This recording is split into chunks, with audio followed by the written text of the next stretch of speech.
Hey, it's Brendan Fleming here again, and in this video we're going to talk a little bit about the national debt.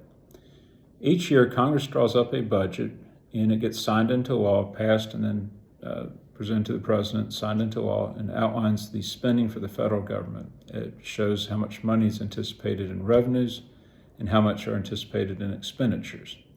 If the government spends less than what it takes in revenues, that is known as a surplus.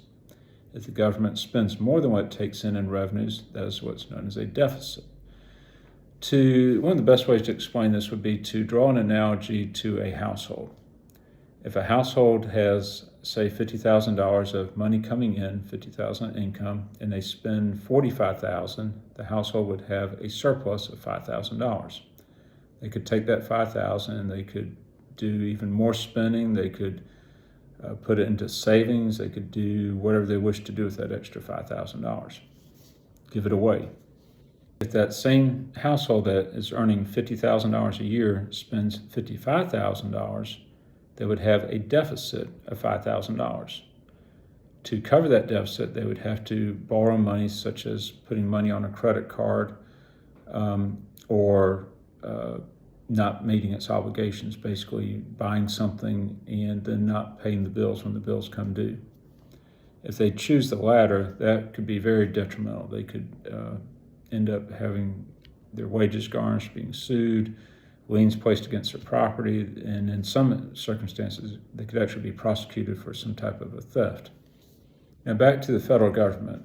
And the federal government has had a deficit for ever since 2001. We've been running a constant deficit each and every year. As a matter of fact, in the last 56 years, there were only 4 years that we did not run a federal deficit. And those years were 98, 99, 2000, and 2001. Basically, this was when Newt Gingrich was the Speaker of the House, and he pushed hard to have a balanced budget, and it carried through even after he left being Speaker of the House for another couple of years there, because the budgets are set up in advance and their obligations are projected out over a number of years. Now, the national debt is the sum of all surpluses and deficits going back to the start of the country, going back to 1776. Currently, the national debt is $37.5 trillion. To finance this, the government pays about $880 billion in interest each year. If the government did not have the $37.5 trillion debt, the $880 could be spent elsewhere. The $880 billion could be spent to improve national security, pay for new roads, improved roads, other national interests. It could be used to do anything else that the Congress deems they wish to. A tax rebate could be lowering taxes. So our next question is $37.5 trillion in debt, is that a big number? Well, let's look and see. The total amount of credit card debt in the United States is $1.21 trillion. The total amount of car loans in the United States is $1.66 trillion.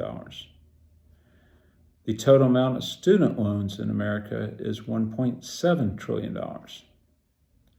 The total amount of all medical debt, people that owe doctors and hospitals, is about $220 billion.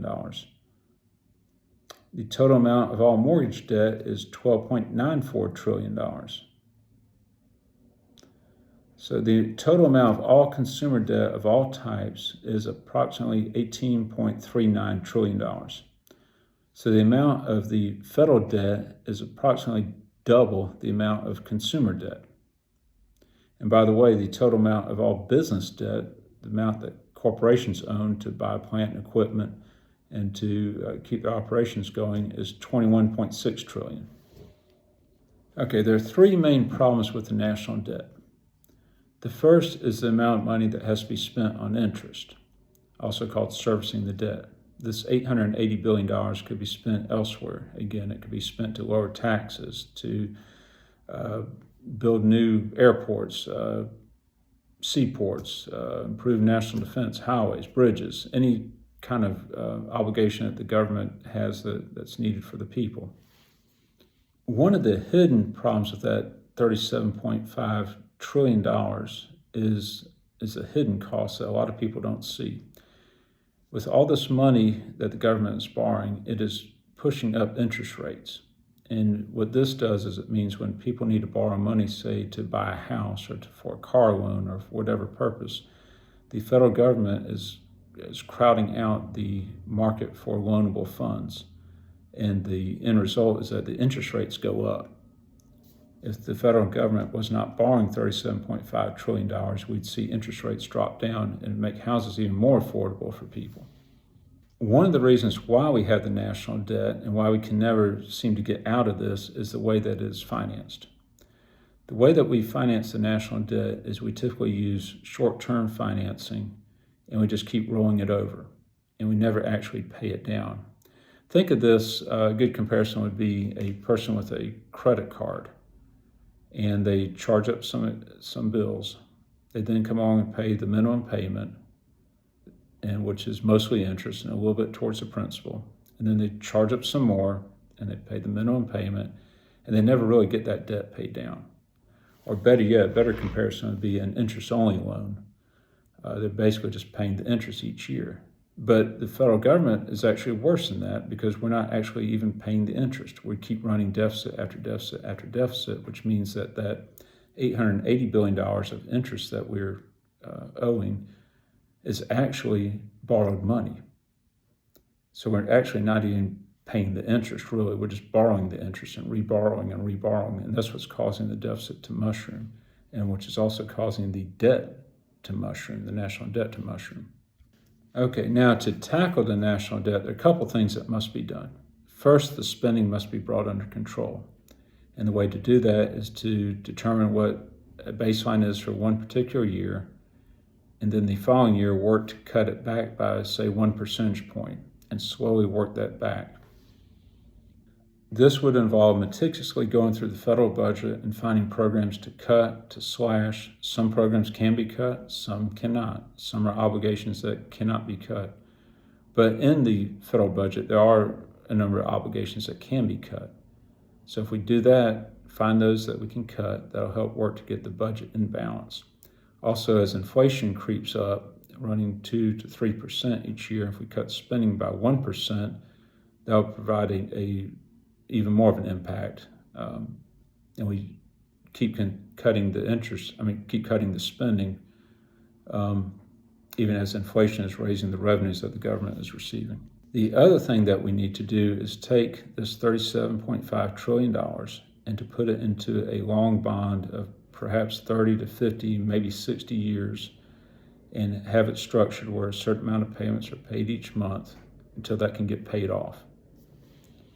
We'd have to have some requirements that the bond cannot just be simply rolled over, that the payments have to be made. The only time it could be refinanced or extended is if we hit some type of horrendous national crisis such as World War II, something of that scale, or unless it can be refinanced to get a lower interest rate, but not to extend the debt out any further, just only if we can get a lower interest rate. What this would do would send a message out to the financial markets and to the world that the U.S. is serious about our debt, that we're going to tackle it, and this would also help to bring interest rates down.